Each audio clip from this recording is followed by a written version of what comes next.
Hi tears, நம்ம gas stove தான் clean பண்ண போகிறோம். என்னடா அது இப்போ தான் கேஸ் ஸ்டவ் க்ளீன் பண்ணி ஒரு ஷார்ட்ஸ் போட்டாங்களே, நீங்கள் நினைக்கிறது எனக்கு இங்கே கேட்குது. அது கேஸ் ஸ்டவ் தான், பட் இது எங்கள் டாக்டர் வீட்டில் அந்த லிக்விட் நம்ம வாங்கினா லிக்விட் எடுத்து ஜஸ்ட் நம்ம ட்ரை பண்ணி பார்க்கலாம் அப்படின்னு நம்பிக்கை இல்லாமல் தான், ஓரளவுக்கு நம்பிக்கை இருந்தது. ஃபுல்லாக அவ்வளோ அழுக்கு போயிடுமான்ற ஒரு நம்பிக்கை இல்லாமல் தான் இருந்தது. பட் நான் கொண்டு க்ளீன் பண்ணோடனே அவ்வளோ சூப்பராக போயிடுச்சு பாருங்கள். என்னால் என் கண்ணால் நம்ப முடியலமாக இருந்தது.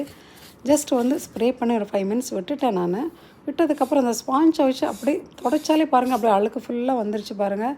ஸோ எவ்வளோ அருமையாக க்ளீன் பண்ணியிருக்கேன் பாருங்களேன். சூப்பராக இருக்குது இந்த லிக்விடு. ஸோ நீங்களும் கூட அந்த மாதிரி வாங்கி ட்ரை பண்ணி உங்கள் கேஸ் ஸ்டவ் க்ளீன் பண்ணிக்கோங்க. இந்த டிப்ஸ் உங்களுக்கு பிடிச்சிருக்கா? இந்த டிப்ஸ் உங்களுக்கு பிடிச்சிருந்தால் லைக் பண்ணுங்கள், ஷேர் பண்ணுங்கள், கமெண்ட் பண்ணுங்கள். நம்ம சேனலை சப்ஸ்கிரைப் பண்ணாதவங்க கண்டிப்பாக சப்ஸ்கிரைப் பண்ணிக்கோங்க. ஸோ ஒரு யூஸ்ஃபுல்லான வீடியோ தான் உங்களுக்கு.